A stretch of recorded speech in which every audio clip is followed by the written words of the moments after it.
Good evening students. आज जो है हम इस फर्स्ट यूनिट के सेकंड चैप्टर की कुछ और प्रॉब्लम्स लेने जा रहे हैं जो डाइपोल मोमेंट और इलेक्ट्रिक फील्ड के ऊपर डिपेंड करेंगी। और उसके बाद हमारा नेक्स्ट चैप्टर शुरू होगा जिसको कहेंगे हम इलेक्ट्रिक पोटेंशियल। तो उसके लिए जो है हमने एंगुलर पॉइंट्स के ऊपर इलेक्ट्रिक फील्ड इंटेंसिटी यानी कि एंगल के ऊपर तो हमने समझा दिया था। अब अगर चार्जेज ऐसे दे रखे हों लाइन के ऊपर, जैसे कि लाइक चार्जेज हों और इस प्रकार हों, ये है, ये लाइन है, यहाँ पे चार्ज दे दिया प्लस का 4 कूलम और इस पॉइंट बी के ऊपर जो है चार्ज दे दिया प्लस का 9 कूलम। अब इसमें क्वेश्चन पूछा जाएगा फाइंड इनके बीच की डिस्टेंस दे दी जाएगी, कुछ भी दे दी जाए जैसे कि 2 मीटर 3 मीटर जो भी दे दी जाए। Find the point eight which the electric field intensity 0। तो उसके लिए हमने ये लाइक चार्जेज हैं, तो कोई भी पॉइंट इनके बीच की डिस्टेंस दे रखी है, जिस भी पॉइंट के ऊपर इलेक्ट्रिक फील्ड इंटेंसिटी 0 होगी उस पॉइंट को हम कोई भी पॉइंट P मान लेंगे इनके बीच में, और उसकी पोजीशन जो है वो किसी भी एक चार्ज से हम अज्यूम कर लेंगे। ज़्यादातर ये देखा जाता है कि चार्ज बड़ा है तो सीधी सी बात है कि जो पॉइंट होगा बड़े वाले चार्ज से दूर होता है और छोटे वाले चार्ज के नज़दीक होता है। लेकिन दोनों चार्ज जो हैं वो एक जैसे हैं। जैसे कि हमने P पॉइंट यहाँ मान लिया तो पॉजिटिव चार्ज है, इसकी वजह से इलेक्ट्रिक फील्ड लाइन जो है आउटवर्ड होगी, तो इसकी वजह से इधर इलेक्ट्रिक फील्ड होगा और इसकी वजह से जो 9 का चार्ज है और 4 वाले की वजह से इधर, यानी कि दोनों एक दूसरे को जो है आउटवर्ड रिपेल करेंगे इनकी इलेक्ट्रिक फील्ड लाइंस। इसका मतलब पॉइंट जो इनके बीच में ही होगा अगर लाइक चार्ज है तो। सिमिलरली अगर दोनों नेगेटिव के हैं तो भी ये पॉइंट जो है इनके बीच में होगा। उसके लिए सिंपल फार्मूला है, इनके बीच की डिस्टेंस अगर r दे रखी है या a दे रखी है, 3 मीटर दे रखी है तो डायरेक्ट यूज़ करेंगे। यहाँ से जो है हम इस वैल्यू को a मान लेंगे, जैसे कि हमने 4 वाले चार्ज से इस डिस्टेंस को मान लिया a, ठीक है, यानी कि AP is equal to A हो गया और AB is equal to R है, 3 मीटर है मान लिया, और BP जो है वो हमारे पास कितना हो जाएगा, ये हो जाएगा 3 माइनस A। ये सिंपल है। अब यहाँ पे 4 क्यू की वजह से इलेक्ट्रिक फील्ड इंटेंसिटी क्यू की वैल्यू दोनों में बराबर होगी, इसलिए 4 क्यू की वजह से इस पॉइंट के ऊपर इलेक्ट्रिक फील्ड इंटेंसिटी जो हो जाएगी वो हो जाएगी 4 क्यू अपॉन के 1/4 पाई एप्सिलॉन नॉट यूज़ कर लो या डायरेक्ट के यूज़ कर सकते हैं अपॉन A स्क्वायर। यहाँ से 4 की वजह से A स्क्वायर थी और उसकी वजह से इलेक्ट्रिक फील्ड इंटेंसिटी हो जाएगी 9 Q upon 4 pi epsilon not, और ये हो जाएगा हमारे पास 3 माइनस A का स्क्वायर। अब जो है 4 पाई एप्सिलॉन नॉट से 4 पाई एप्सिलॉन नॉट कैंसिल हो जाएगा, क्यू से क्यू कैंसिल हो जाएगा, यहाँ पर बचेगा 4 अपॉन A स्क्वायर और यहाँ पर बचेगा 9 अपॉन 3 माइनस A स्क्वायर। ज़्यादातर प्रॉब्लम जो है सिंपल ही आती हैं। अब दोनों तरफ स्क्वायर रूट करेंगे तो ये हो जाएगा हमारे पास 2/A स्क्वायर, ये हो जाएगा 9 अपॉन 3 माइनस 2/A और ये हो जाएगा 9 अपॉन 3 माइनस A। तो यहाँ पर तो आ जाएगा 4 अपॉन 2/A और यहाँ पर आ जाएगा हमारे पास 3, 9 का square root 3 upon 3 minus A। अब इसको क्रॉस मल्टीप्लाई करने के बाद जो है इसको इधर मल्टीप्लाई करेंगे 2 इंटू 3 माइनस A और 3 इंटू A, तो ये हो जाएगा 2 तिया 6 minus 2A is equal to 3A, और ये 2 इधर आके ऐड हो जाएगा तो 6 is equal to 5A implies 5A is equal to 6 और A इज इक्वल टू हो जाएगा 6 अपॉन 5। अब ये मीटर में था तो मीटर में आ जाएगी इसकी वैल्यू, यानी ये R की वैल्यू 6 अपॉन 5 मीटर। मैंने पहले बताया था कि अब ये इससे 6/5 है, कंप्लीट करते हैं तो इसकी वैल्यू आती है 1.2 मीटर। मतलब दोनों के बीच में जो डिस्टेंस थी वो 3 मीटर थी और इससे डिस्टेंस आ गई हमारी 1.2 मीटर, यानी कि छोटे वाले चार्ज के नज़दीक होता है ये पॉइंट और बड़े वाले चार्ज से दूर होगा। ये तो है लाइक चार्जेस के लिए। चाहिए माइनस के, अगर ये माइनस के होते तो अब जो है अगर ये भी माइनस का है और ये भी माइनस का है, लाइक चार्जेस के लिए बीच में मिला। इसकी वजह से, अब इसकी वजह से -4 क्या होगी वजह से इलेक्ट्रिक फील्ड लाइन्स इधर और इसकी वजह से इधर, ठीक है। तो ये माइनस क्या हुआ अपनी तरफ खींचेगा, ये अपनी तरफ खींचेगा और ये जो है लाइक चार्ज के लिए स्टेबल, इक्विलिब्रियम भी स्टेबल होगी और जो पॉइंट उनके बीच में होगा। अगर ये चार्जेस अनलाइक हो, यानी कि दोनों जो हैं वो इक्वल ना हो, अलग अलग हो, उस केस में भी प्रॉब्लम ऐसे ही सोल्व होंगी। लेकिन हमने कोशिश करनी है R-A वाली कंडीशन बनाने की। तो उसके लिए जो है मान लिया कि ये सेम चार्जेस ले लेते हैं हम दोबारा, 4/4 और 9 वाला। यहाँ पर हमने चार्ज ले लिया प्लस का 4 क्यू और यहाँ पर जो चार्ज ले लिया बी पॉइंट के ऊपर ये ले लिया माइनस का 9 क्यू। और फाइंड द पॉइंट, इनके बीच की डिस्टेंस थी वो हमने 3 मीटर ही ले ली है। आर की वैल्यू इनके बीच में जो A B is equal to R और इसकी वैल्यू ले ली हमने 3 मीटर। Find the point where the electric field intensity is 0। अब जिस पॉइंट के ऊपर इलेक्ट्रिक फील्ड इंटेंसिटी 0 होगी वो पॉइंट जो है वो हमने इलेक्ट्रिक फील्ड लाइंस की डायरेक्शन के अकॉर्डिंग अज्यूम करना है, देखना है कि वो कहाँ पर होगा। अब पॉजिटिव चार्ज की वजह से आउटवर्ड और नेगेटिव की वजह से इनवर्ड। पॉजिटिव चार्ज जो है वो 4 क्या हुआ है लेकिन वो स्मॉल है, तो इसका मतलब पॉइंट जो है वो उसके नज़दीक होगा और इससे थोड़ा सा दूर होगा 9 क्या वाले से। तो इसका मतलब अगर हम इसको लेते हैं इस पॉइंट के नज़दीक, तो इसके लिए डिस्टेंस को अज्यूम करने के हमारे पास 2 तरीके हैं।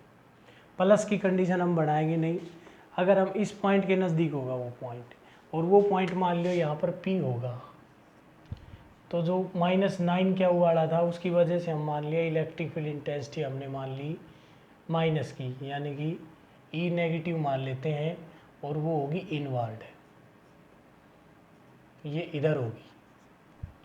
और +4 क्या वाले की वजह से जो है वो होगी आउटवर्ड, तो ये मान ली हमने E पॉजिटिव और ये हो जाएगी इधर। लेकिन डिस्टेंस जो है वो हमने माननी पड़ेगी यहाँ से, इससे हम इसकी डिस्टेंस को R मान लेते हैं। नेगेटिव की कंडीशन वाली फॉलो करनी पड़ेगी हमें। तो उसमें जो है हम इसको ले लेंगे कि इससे जो डिस्टेंस यानी कि BP, लेट BP जो है इज इक्वल टू, यहाँ पे R तो हमने 3 मीटर माना कि, तो BP इज इक्वल टू हमने मान लिया A। Then AP is equal to, AP की वैल्यू हो जाएगी हमारे पास A-3। A-3 इनके बीच की डिस्टेंस देखो, इनके बीच की जो डिस्टेंस थी वो थी AB is equal to 3 metre और BP जो है B से P की जो डिस्टेंस है यानी कि ये डिस्टेंस यहाँ से लेके यहाँ तक की डिस्टेंस हमने मान ली A। तो यहाँ से लेके यहाँ तक की बीच की जो डिस्टेंस बचेगी, सिर्फ इतनी डिस्टेंस जो बचेगी वो बचेगी हमारे पास A-3।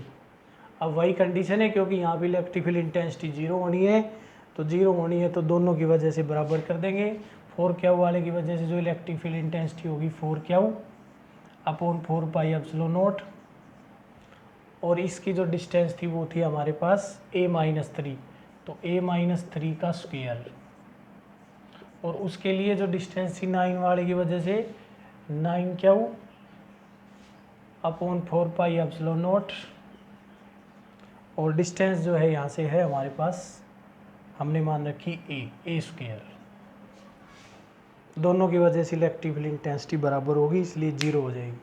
अब उसी के अकॉर्डिंग क्या हो कैंसिल हो जाएगा, 4 पाई एप्सिलॉन नॉट से 4 पाई एप्सिलॉन नॉट, कई प्रॉब्लम्स के अंदर जो है इसको हम ऐसे भी लिखा जा सकता है इसको कि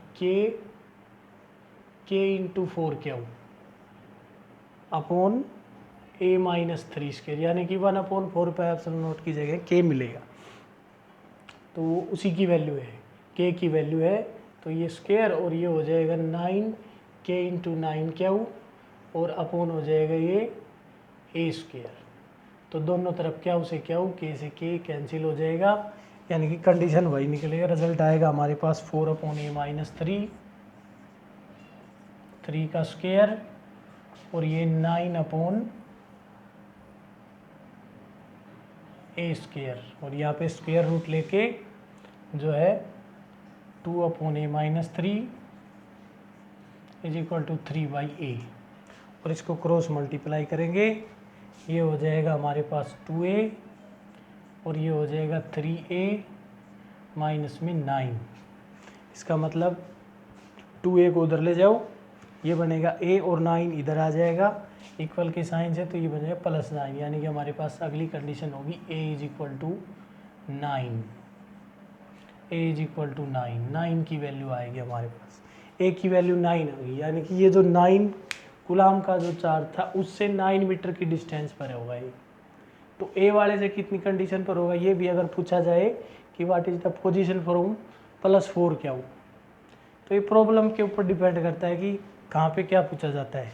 मेन बात है हमें इसका कंसेप्ट क्लियर होना चाहिए इलेक्ट्रिक फील्ड का, ये ध्यान में होना चाहिए कि किसके इन्वर्सली प्रोपोर्शनल होता है, किसके डायरेक्टली प्रोपोर्शनल होता है, नेगेटिव की वजह से डायरेक्शन किधर है और पॉजिटिव की वजह से डायरेक्शन किधर है। तो इस प्रकार जो है, लेकिन r-a वाली कंडीशन ही बना के करेंगे तो सही होता है, प्लस वाली में हम पजल हो जाते हैं। अब जो है कुछ प्रॉब्लम इस प्रकार की आती है, जैसे मैंने बताया था कि चार्ज के ऊपर जो फोर्स एक्सपीरियंस होता है वो होता है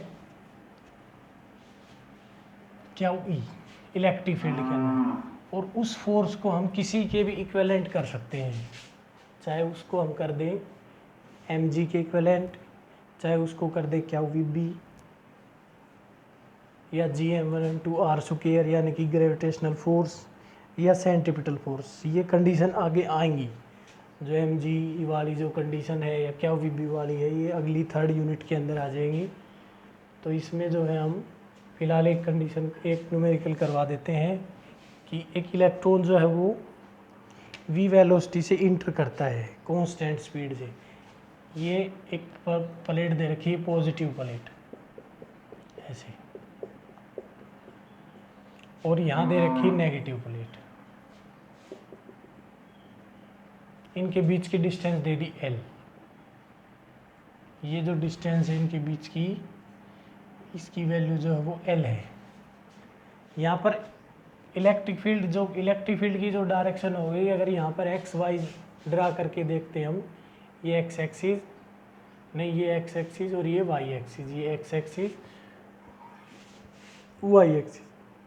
अब इलेक्ट्रिक फील्ड की जो डायरेक्शन है वो पॉजिटिव टू नेगेटिव होती है, यानी कि इलेक्ट्रिक फील्ड है डाउनवर्ड, नेगेटिव वाई डायरेक्शन की तरफ। और charge particle, negative charge particle जो क्या है, नेगेटिव क्या चार्ज पार्टिकल इधर से इंटर करता है इस फील्ड के अंदर, यहाँ से इंटर करता है इसमें। तो इसके अंदर हमने ये बताना है कि वो इस एल डिस्टेंस को कितने टाइम में क्रॉस कर जाएगा, उसकी डिस्टेंस, उसकी वेलोसिटी कितनी होगी। तो जैसे ही चार्ज पार्टिकल इसके अंदर इंटर करेगा तो उसके पास यहाँ उसकी स्पीड v है, कांस्टेंट स्पीड v से इंटर करता है, तो इस एक्सिस की तरफ उसकी स्पीड के ऊपर कोई फर्क नहीं पड़ेगा। दूसरी बात, वो मूव किधर करेगा ये देखना है। अब नेगेटिव चार्ज क्या हुआ है, अपोजिट टू फील्ड मूव करेगा, फील्ड की डायरेक्शन है ऊपर से नीचे, इलेक्ट्रिक फील्ड इंटेंसिटी जो डायरेक्शन हो जाएगी वो इधर हो, तो इसका मतलब इलेक्ट्रॉन मूव करेगा इधर, और इलेक्ट्रॉन इधर मूव करेगा तो इस टाइप का पाथ फॉलो करेगा, यानी कि किसी भी पॉइंट के ऊपर उसकी दो वेलोसिटी होंगी। यहाँ देखेंगे तो उसकी वेलोसिटी एक्स एक्सिस की, रिजल्टेंट वेलोसिटी उसकी इधर है, और एक वेलोसिटी उसकी एक्स एक्सिस की तरफ होगी और एक वाई एक्सिस की तरफ होगी। ये हो जाएगा वी एक्स और ये हो जाएगा वी वाई। एक्स एक्सिस की तरफ उसकी वेलोसिटी वी एक्स और वाई एक्सिस की तरफ वी वाई, ये उसकी वेलोसिटी होगी किसी भी पॉइंट के ऊपर। तो इसका मतलब ये हुआ कि हमें जो है रिजल्टेंट वेलोसिटी निकालनी पड़े, टाइम निकालना पड़े, डिस्टेंस निकालनी पड़े, कुछ भी पूछा जा सकता है। सारा डिपेंड करेगा जो है कंडीशन के ऊपर। और इसमें जो मेन कंडीशन जो है कि एक्स एक्सिस की तरफ उसके ऊपर कोई इफेक्ट नहीं पड़ेगा, क्योंकि इधर कोई फोर्स नहीं है उसके ऊपर। तो एक्स एक्सिस की तरफ उसकी जो वेलोसिटी है यानी कि वी एक्स उसकी कांस्टेंट रहेगी, V X is equal to V के ही बराबर रहेगी। जितनी वेलोसिटी से वो मूव कर रहा है उसी वेलोसिटी से मूव करता रहेगा। लेकिन वाई एक्सिस की तरफ अब इनिशियली जब वो इलेक्ट्रिक फील्ड के अंदर इंटर हुआ था तो उसकी वेलोसिटी थी 0, यानी कि इनिशियल यू वाई की जो वैल्यू थी वो 0 थी। लेकिन जैसे ही वो फील्ड के अंदर इंटर होगा उसके ऊपर एक फोर्स लगेगा इलेक्ट्रिक फील्ड की वजह से, जिसको कहेंगे हम एफ इज इक्वल टू क्या हुई। इलेक्ट्रिक फील्ड की वजह से जो फोर्स लगता है वो होता है एफ इज इक्वल टू क्या ई, ये फोर्स लगता है। और ये फोर्स क्या करेगा, उसको एक्सेलरेट करेगा, इस डायरेक्शन में एक्सेलरेट करेगा उसको। तो एक्सेलेरेशन की वजह से अगर उसका मास m है तो एक्सेलेरेशन की वजह से अगर a एक्सेलेरेशन दे दिया उसने तो उसके ऊपर फोर्स लगेगा ma। अब ये दोनों जो फोर्स हैं वो एक दूसरे के कारण पैदा हुए, मतलब जो ma का जो फोर्स है वो क्या हुई के कारण अराइज हुआ है। इसका मतलब इक्विलिब्रियम में हम ये लिखेंगे कि ma इज इक्वल टू क्या ई, ma इज इक्वल टू क्या हुई।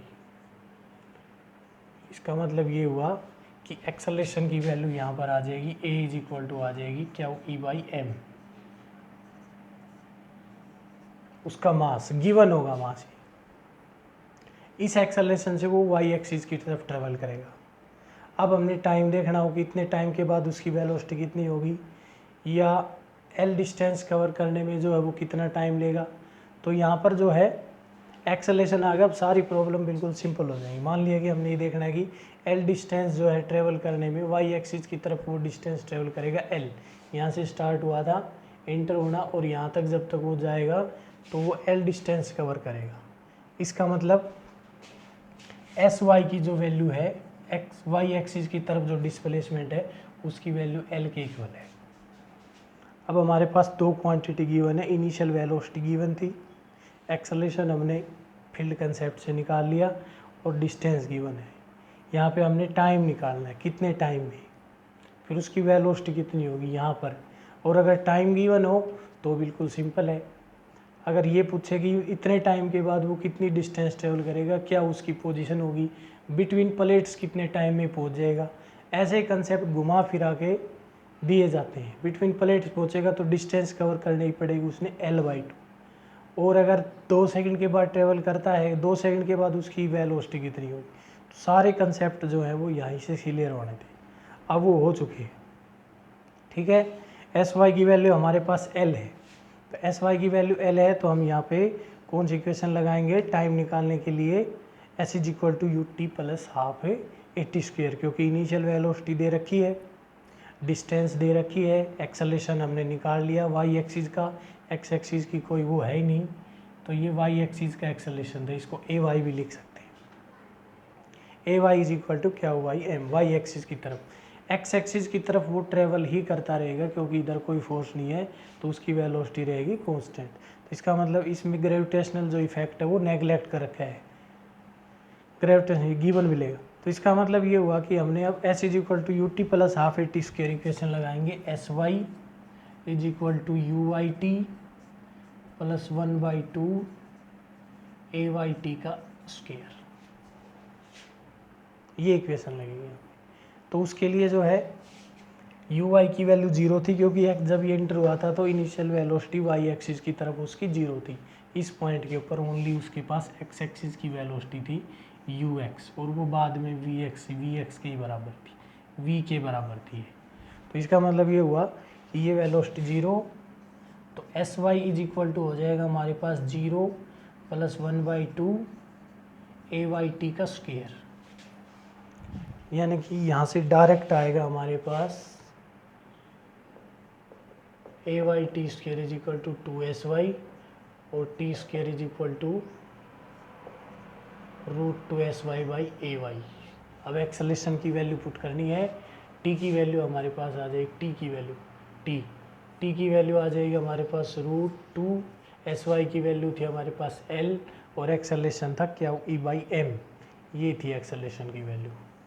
तो ये आ जाएगा हमारे पास m ऊपर चला जाएगा पलट कर, तो ये आ जाएगा QE, यानी कि इतने टाइम के बाद जो है इन दोनों प्लेट्स को क्रॉस कर जाएगा QE/m, 2mL/QE।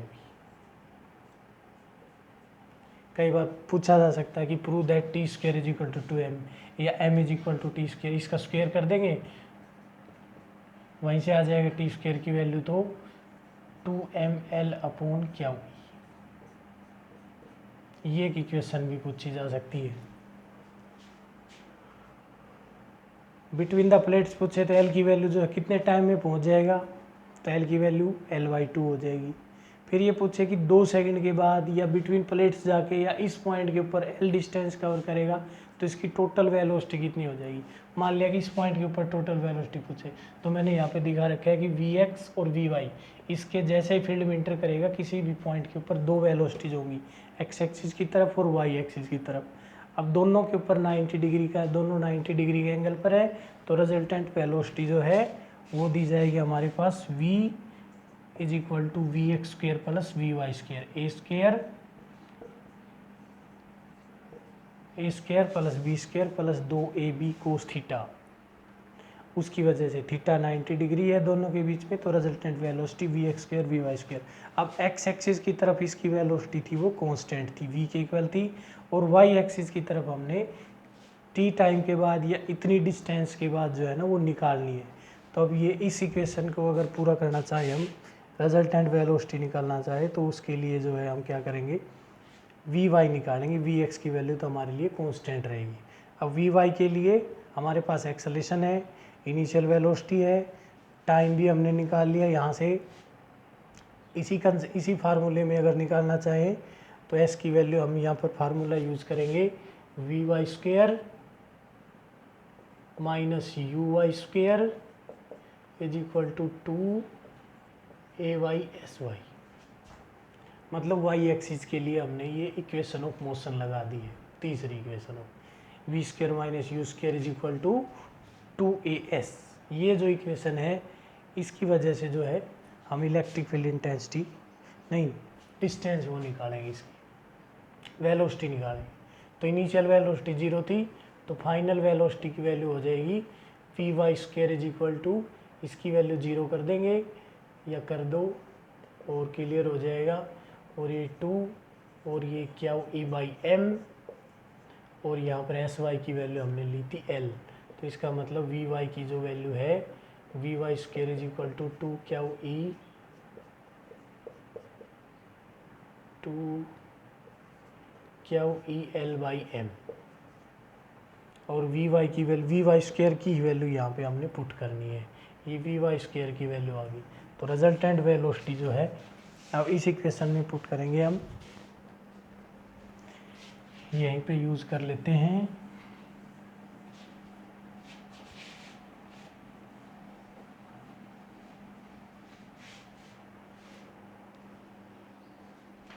रिजल्टेंट वेलोसिटी आ जाएगी हमारे पास, x एक्सिस वाली वेलोसिटी थी v², vx की जगह v यूज़ करेंगे, और y एक्सिस वाली vy की वैल्यू जो है वो आ गई QEL/m, 2QEL/m। तो उसका स्क्वायर की जगह डायरेक्ट 2QEL/m। इस प्रकार जो है हम वेलोसिटी भी निकाल सकते हैं, डायरेक्शन भी बता सकते हैं, एंगल भी बता सकते हैं। तो ये कंसेप्ट इस टाइप के आ जाते हैं। दूसरे जो अब डाइपोल के ऊपर है, सिंपल आते हैं डाइपोल के ऊपर, तो टॉर्क वाला और एनर्जी वाला। एनर्जी वर्क डन के इक्वल भी पूछी जा सकती है। डायरेक्ट पूछेंगे तो बच्चे direct PE sin theta, PE cos theta रख के है ना उसको निकाल सकते हैं, लेकिन अगर हम उसको वर्क डन के क्रम में अगर पूछा जाए तो हम एनर्जी के ही बराबर निकालेंगे। तो उसकी कंडीशन जो है वो इस टाइप की आएगी कि find the amount of work done to rotate a dipole from stable to unstable equilibrium, stable to unstable equilibrium. और डाइपोल मोमेंट दे दी होगी, जैसे कि डाइपोल मोमेंट की वैल्यू दे दी उसने,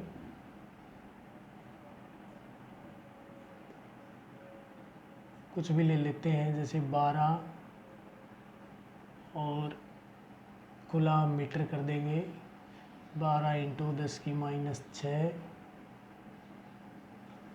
coulomb metre.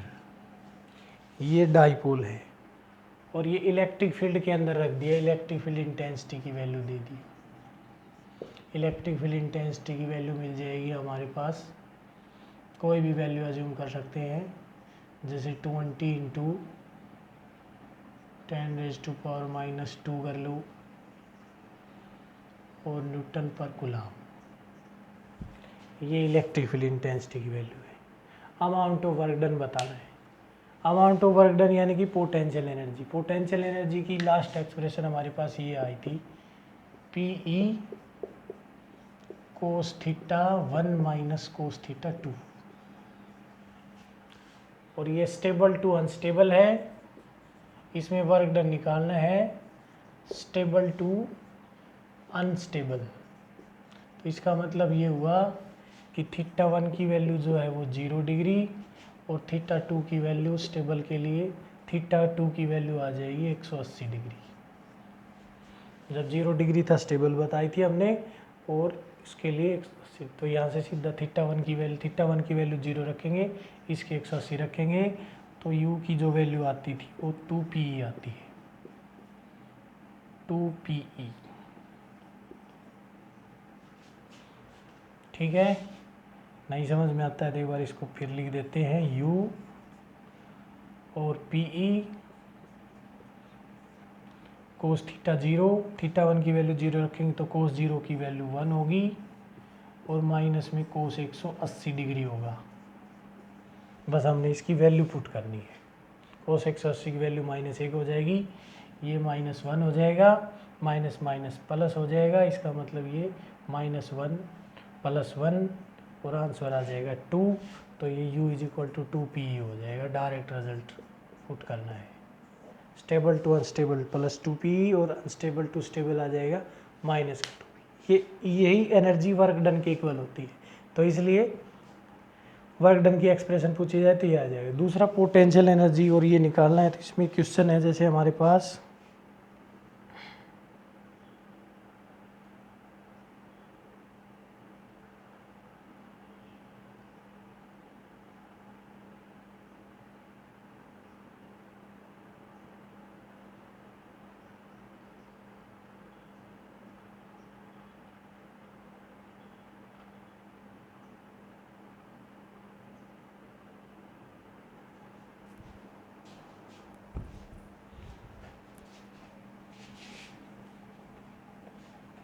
find the torque on a dipole in uniform electric field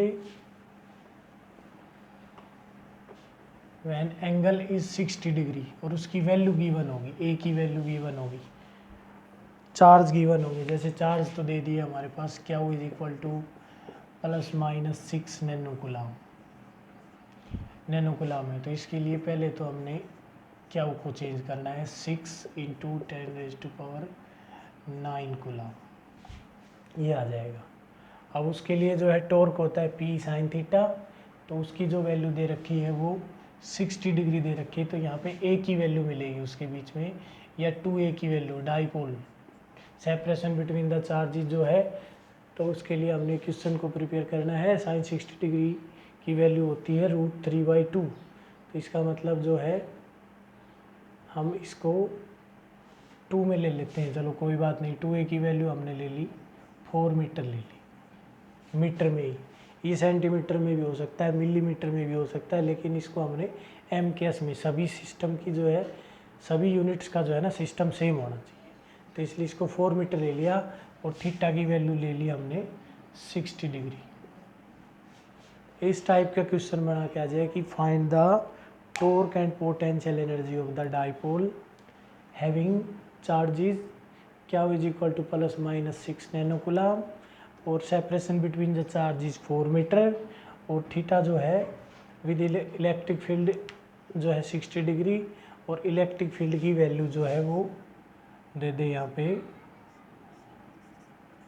कुछ भी मान लें अपनी तरफ से, जैसे कि उसकी वैल्यू दे दी 100 न्यूटन पर कूलम, अपनी मर्जी से